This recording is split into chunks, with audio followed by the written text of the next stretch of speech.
Tom's hands trembled as he stared at his phone, the words, "Message delivered," mocking him from the screen. His heart plummeted into his stomach.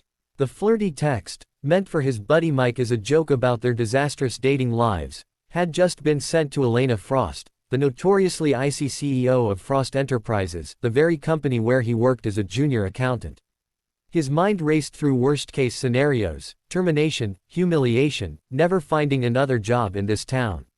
But nothing, absolutely nothing, could have prepared him for what would happen when midnight came, and 3 sharp knocks echoed through his modest apartment door.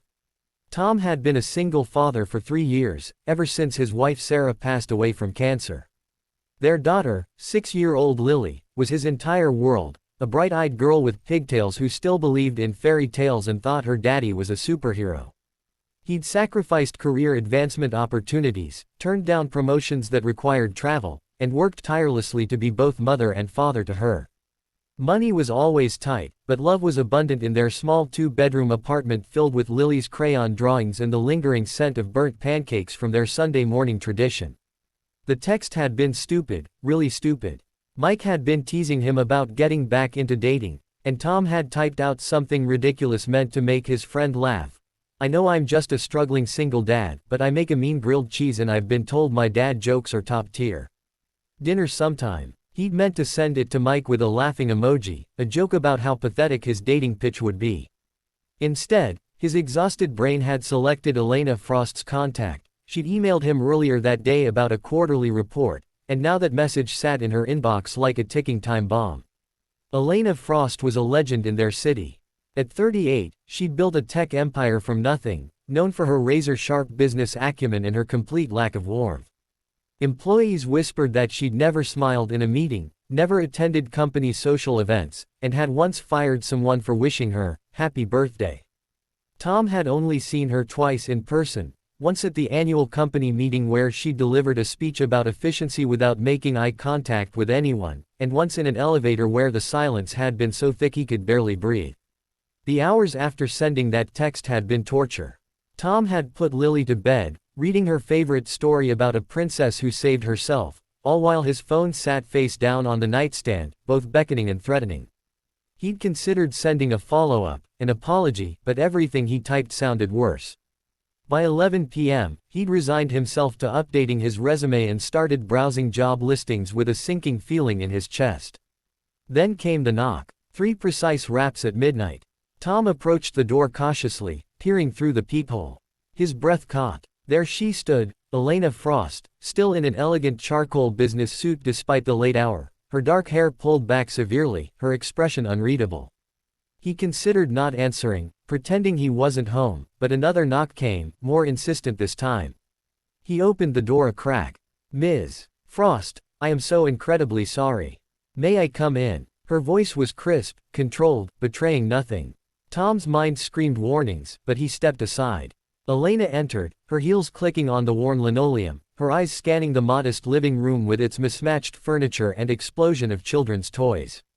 She spotted a framed photo on the side table, Tom and Lily at the park, both laughing, covered in ice cream. "Mr. Patterson," she began, and Tom braced for the professional destruction about to rain down. "I need to tell you something." "I swear it was an accident," Tom blurted. "I would never." She held up one hand, silencing him. Then, impossibly, her rigid posture softened slightly. "I came here because your text, it was the first genuine thing anyone has said to me in 5 years." Tom blinked, convinced he'd misheard. Elena moved toward the window, her back to him. "Do you know what my life is? Meetings about profit margins. Dinners with investors where everyone wants something. People who smile to my face and call me the Ice Queen, behind my back." Her voice cracked, just barely.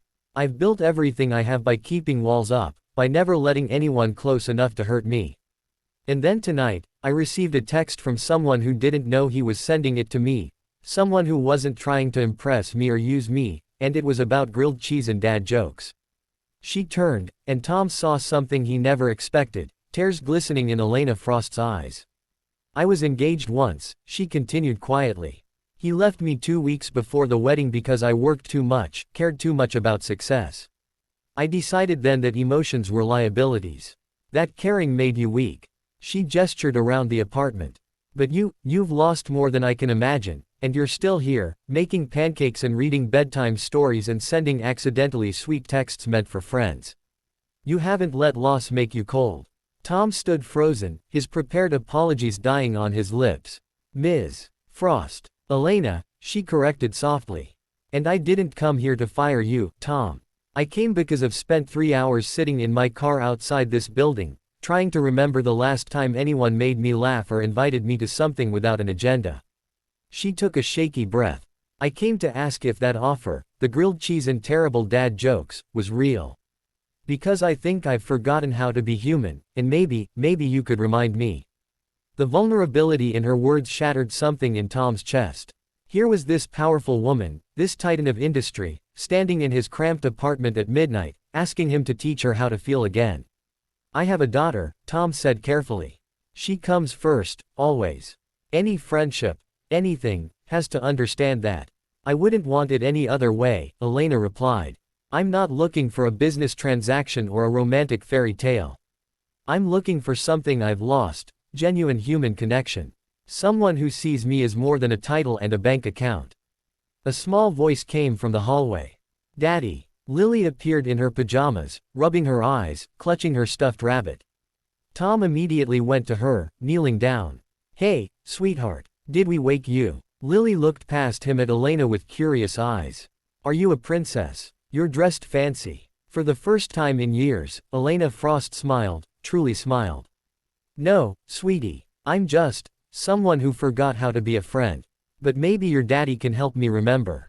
Tom looked up at Elena, seeing past the armor to the lonely person underneath, and made a decision that came from the same place where all his best choices lived, his heart.